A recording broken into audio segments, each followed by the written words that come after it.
ये है news network. आप देख रहे हैं भारत बंद न्यूज, एक भारत एक आवाज। भारतीय समाज का हृदय बसता है गांव में, वहां खुशहाली जरूरी। भाजपा ने जितना गांव के लिए किया, किसी सरकार ने नहीं किया। मेनका गांधी। सुल्तानपुर से संतोष पांडेय की रिपोर्ट। खबर सुल्तानपुर से है, जहां आज पूर्व केंद्रीय मंत्री व सुल्तानपुर की सांसद मेनका गांधी ने दौरे के तीसरे व अंतिम दिन जम्मू कश्मीर में प्रधानमंत्री के पंचायती राज दिवस पर सीधा प्रसारण देखा। वो लंबुआ विधानसभा के आधे दर्जन से अधिक गांवों में चौपाल लगाकर जनता से सीधा संवाद स्थापित किया। इसके पूर्व सांसद श्रीमती गांधी ने शास्त्रीनगर स्थित अस्थायी आवास पर जनता दरबार लगाकर सैकड़ों लोगों की समस्याओं का निपटारा भी किया। साथ ही साथ श्रीमती गांधी ने इसके उपरांत लंबुआ विधानसभा क्षेत्र के ग्राम पंचायत सकरसी, बरसड़ा, खड़वान, खसड़े, गारापुर, भटेरा समेत आधे दर्जन से अधिक ग्राम पंचायतों में चौपाल के माध्यम से जन समस्याओं का निस्तारण भी किया। सांसद श्रीमती गांधी ने जन चौपालों में अपने विकास कार्यों की विस्तार से चर्चा करते हुए कहा कि मैंने अपने राजनीतिक जीवन में जाति धर्म से ऊपर उठकर लोगों की मुसीबतों में मदद करने का कार्य किया है और कहा, मैं चाहती हूं कि गांव में लड़ाई झगड़े कम हो। उन्होंने बताया कि मैंने दिशा बैठक में गांव के जमीनी विवाद को निपटाने के लिए लेखपालों को 10 बजे से 2 बजे तक गांव में बैठकर विवादों को निपटाने का निर्णय किया है। यह निर्णय जल्द ही जमीनी स्तर पर लागू होगा। सांसद मीडिया प्रभारी विजय सिंह रघुवंशी ने जानकारी दी कि सांसद श्रीमती गांधी ने आज जनता दरबार में दूरदराज से आए हुए सैकड़ों लोगों की समस्याओं का निपटारा किया। श्रीमती गांधी 3:30 बजे पूर्वांचल एक्सप्रेस होते हुए दिल्ली के लिए रवाना हो गई। रविवार को सांसद श्रीमती गांधी के साथ प्रतिनिधि रंजीत कुमार, विजय त्रिपाठी, विजय सिंह रघुवंशी, श्याम बहादुर पांडे, राजेश पांडे, सुजीत सिंह, जगदीश चौरसिया, रामप्यारे निषाद, प्रशांत द्विवेदी, अनिल तिवारी, प्रवीण सिंह, संजय सरोज, कमलेश वर्मा, सत्य प्रकाश बरनवाल, राजेश सिंह, अनवर खान आदि मौजूद रहे। बाइट श्रीमती मेनका गांधी, सांसद सुल्तानपुर। केवल पैसे देने से तो नहीं होता है। हर सरपंच या प्रमुख या प्रधान, जिसको भी आप बोलते हैं, जो भी आप बोलते हैं, उनकी ट्रेनिंग होनी चाहिए। उनको अपना दायित्व मालूम होना चाहिए।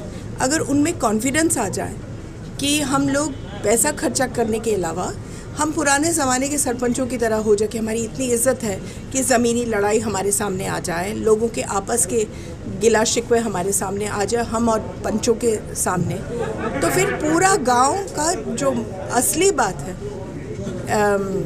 वो फिर ताकत निकल आए।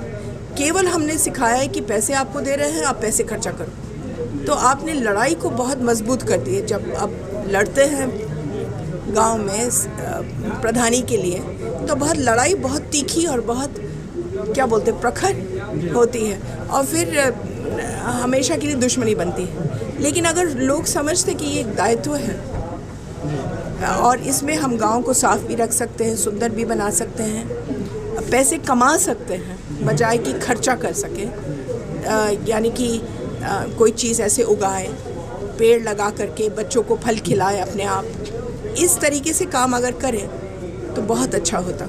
माता जी, गांव में विद्युत की समस्या बहुत है। विद्युत की समस्या कम होती जा रही बेटा, पहले बहुत ज़्यादा थी, अब कम है, लेकिन एक रातों रात में ये नहीं ठीक हो जाएगी। ये इसमें ट्रांसफॉर्मर्स, मान लो जब गांव छोटा था तो 16 kVA से चलता था, अब गांव थोड़ा बड़ा हो गया तो 25 kVA लग गया। अब गांव और भी चाहता है, वो चाहता है कि वो 63 पर हो। अब ये ट्रांसफॉर्मर्स को बदलते बदलते, तारों को बदलते बदलते समय लग रहा है, लेकिन इस सरकार ने जितना किया है, मेरे ख्याल से किसी सरकार ने इससे पहले नहीं किया। पंचायतों में रोजगार सृजन के कार्यक्रम चलाने की जरूरत है, जैसे हाँ। जो युवा जो है बड़े बड़े महानगरों में जाकर के। हाँ, लेकिन ये काम मैं नगरों में जाने की बात ही नहीं करती हूँ। मैं कह रही हूँ KVK को अपना दायित्व समझना चाहिए।